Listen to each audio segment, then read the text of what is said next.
system to change than we see in many of the larger states. Joining us today is someone who moved to New Hampshire as part of the Free State Project, and he is concerned with constitutional limited government, lower state spending, individual liberty, lower taxes, Second Amendment. Joining us now is Mark Warden, state representative from New Hampshire. Thank you so much for joining us today, Mark. I know it's a busy day today with the election and you're running for re-election. I wanted to focus on a couple of different issues. Number one, the effectiveness of people who are strategically thinking and acting at a local level. And then the other part of that I want to talk to you about in the second part of the interview is what activists are doing in New Hampshire apart from elections. Now, this is, you're coming up to your second term, is that correct? That's right. I just finished my second term in New Hampshire. We have 2-year terms for the state legislature, and I've been a state rep. Okay, and I think one of the things that people don't realize so often, they get caught up in the really high-profile races, governor, senator, president. They don't really think about what's happening down ticket where they can have a big effect with state representatives, with town council people, with sheriffs, for example, who are going to stand up for their liberties. And I think we've seen that happen in New Hampshire. You've got a very unique situation there. I remember about 20 years ago, I was told that if somebody spent more than $1,000 to try to get elected to state legislature, they were accused of buying the election. Is that still true? Yeah, that's exactly right. Here in New Hampshire, we have the largest state legislature in the country with 400 representatives and 24 senators. So what that means is it's very accessible to the people, and it also means that your legislator is held accountable.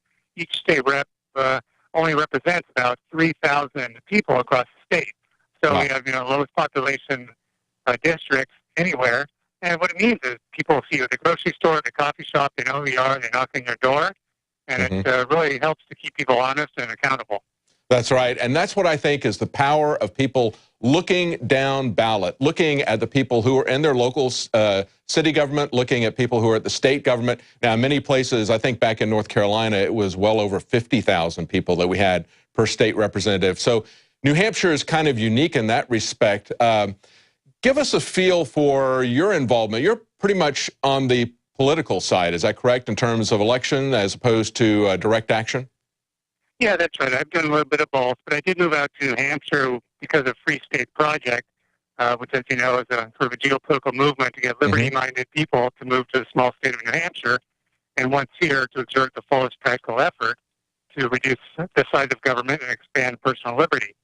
So some people choose to act in the political realm, as I have done, with success, and whereas others might be more comfortable doing their own type of outreach or activism, whether that's civil disobedience or starting a business or starting homeschooling networks. Everybody has a different path to liberty. Exactly. And along those lines, we've seen a lot of things done, particularly in Keene, New Hampshire, and the Robin Hood Project. Explain that to the people who are listening. Sure. There are a number of activists in the small town of Keene, New Hampshire, who started going around putting nickels in parking meters, walking ahead of the meter maid, of the so-called parking enforcement officers, right? So they thought it was kind of a fun thing to do, and really the people that avoided a $10 or $15 ticket loved it. They thought it was great. So these folks were just doing it as volunteers. They put a little note on the windshield saying, "Hey, we saved you from a ticket. If you like what we're doing, please join us, pay it forward, just do it for somebody else, or send us a check." And really, the town folks have loved it. But of course, the town itself, the bureaucrats, hate it. Yeah. I think that's a genius idea because it really hits people. It's a small amount of money that's involved there, but it really hits people about the predatory nature of government, doesn't it? That's exactly right. It points out the gun in the room and the real nature of government, which is to grow and to take money from people. So what's interesting about the whole story is the reaction from the city. And they couldn't stand it, so they put an injunction against these guys and took them to court and had a number of hearings. Of course, it all fell through because these people are just doing something as volunteers and acting to help out their neighbors. But boy, the city hated it. Yeah, they tried to change the kind of parking meters that they had even, didn't they? Yeah, they tried to change them to, the coinless ticket-based thing. And then, of course, they tried to pass a new ordinance that said you have to be so many feet from a parking enforcement officer and you can't talk to them and things like this. So they're just illustrating the point. Ridiculous. they're just illustrating the point that the Robin Hood people were making about how predatory, how intrusive, how dictatorial these guys are. They could easily just charge people $10 more in taxes or whatever. Just put it into property taxes or sales taxes. Or well, you guys don't have a sales tax there, right? No state sales tax. Yeah. Right. There is on rooms and meals, but no state sales tax, no state income tax, which is another of the reasons that people have chosen New Hampshire to move here with Free State Project, and frankly for all sorts of reasons. New Jersey, New York, and California, these places are just doubling down against gun owners. So legal gun owners have one day doing the nice thing, celebrating their Second Amendment, and the next day they're a felon when they change the laws in Massachusetts or New York. So those places are driving people out. They have net out migrations. Then you have freedom-loving states like Montana, Wyoming, and here in New Hampshire that are seeing net immigration of people who value personal freedoms. Yeah, I've seen other things about Keene where they basically have a network of people. Somebody gets pulled over in a traffic stop. They'll send out a text message to other people or a phone message, and they'll show up to make sure that everything is being done, or basically kind of point out to the police that it's a victimless crime if they're just breaking the speed limit. So they have a lot of different types of activism like that. Give us an idea of what's going on in the legislative side, because of course today is election day. What kind of success has the Free State Project had in terms of getting state representatives elected who value liberty? Yeah, we're making real progress. But first of all, I need to point out, David, that the Free State Project is really not a political group or organization. It does not engage in politics. Its sole mission is to get freedom-loving people to move to New Hampshire. But certainly those people once here get involved and do their best they can to affect change by reducing the size of government, reducing the cost and scope of government, protecting our civil liberties. And that's where I've been involved. And as you mentioned, we have had a number of successes. There have been nearly 20 Free State Project participants over the years who have been elected to the state legislature. And we have 20 or more running for office today, and I expect 2/3 of those to win. So basically what you're looking at is a very small percentage of the 400, but it's a group who's super motivated, typically very well educated, intelligent, mobilized, and has a good community and support group behind them.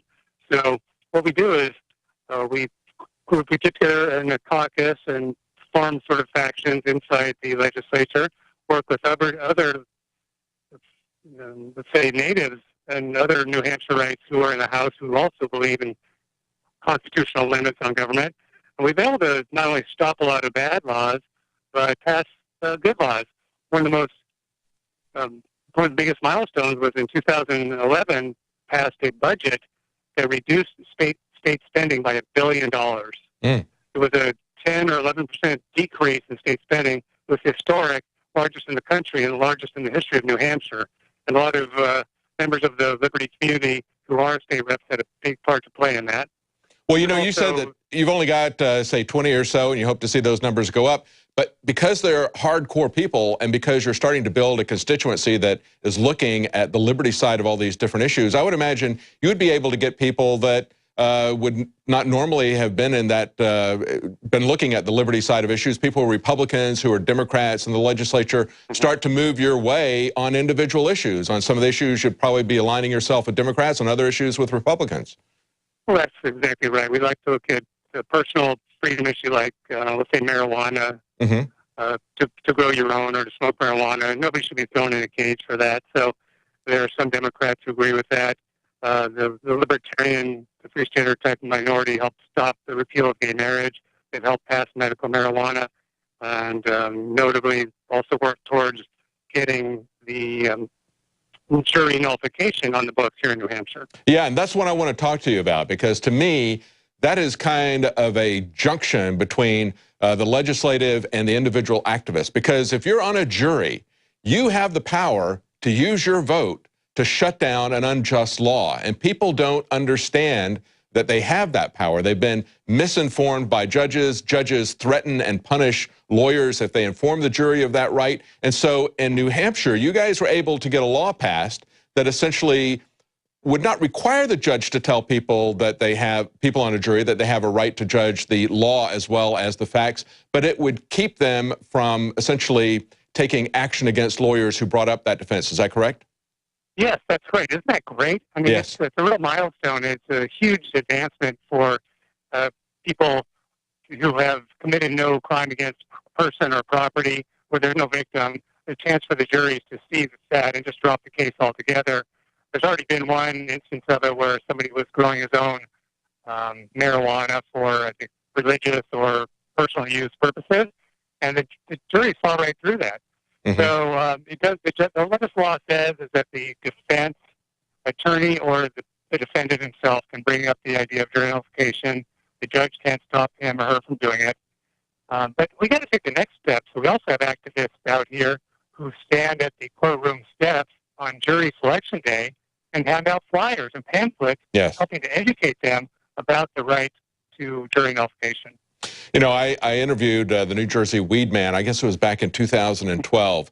There's a guy who was a medical marijuana patient and a marijuana activist in California. He went to New Jersey, where the laws were much stricter.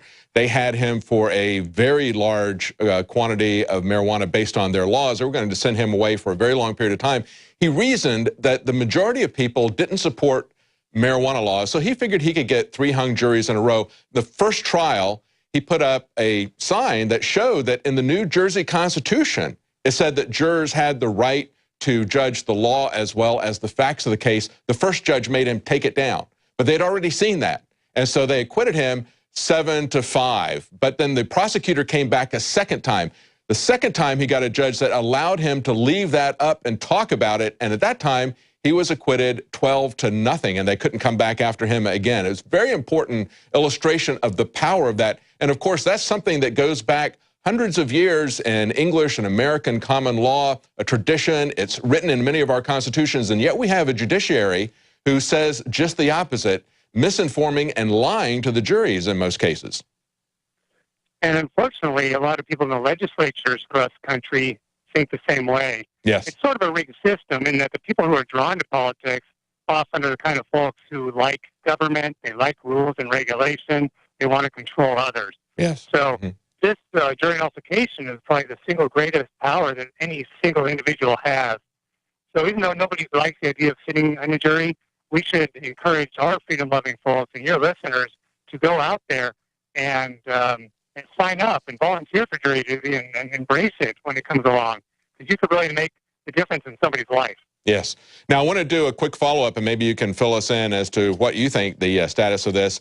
Just on October 24th, Reason said that the jury nullification law in New Hampshire was just recently gutted by the New Hampshire Supreme Court. Is that your take on what happened with this recent trial? You know, it was a setback for sure. So we're going to have to come back legislatively and tighten it up a little bit.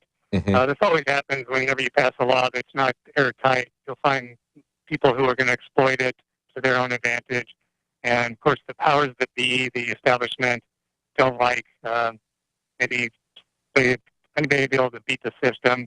So they challenge it. I think the important parts are still there, but we'd like to improve it and probably require a judge to give this this disclosure to juries before they even start. I think that'd be the next logical step. Well, you know, the price of liberty is eternal vigilance. You're never going to get there where the other side is going to stop trying to take away your freedoms, your property. So it's a constant fight, isn't it, Mark? It absolutely is. And this is kind of a funny aside, but after 4 years in the legislature, I found out that no matter how skeptical you are about government, it's worse than that. Yeah. I started out as an activist, a libertarian type, and an anti-government, anti-establishment type of person, and I got elected. Even with that message, people elected me. But once I got there, I realized that most people who are drawn to that kind of power, they like it, and they have a good old boys club. And one thing that they don't teach in Civics 101 is that despite the idea or the concept of these checks and balances of the 3 different parts of government, you have the judiciary, the legislative, and the executive branches, the lines are scarily blurred when you look closely. Yes. For example, during the legislative hearings, you'd have a long parade of the bureaucrats from the departments, the state departments, and bureaucracies in there telling the legislators how to vote, or how to change the law to benefit them, not to Yes. benefit people or liberty, but the department. So this is something we need to make people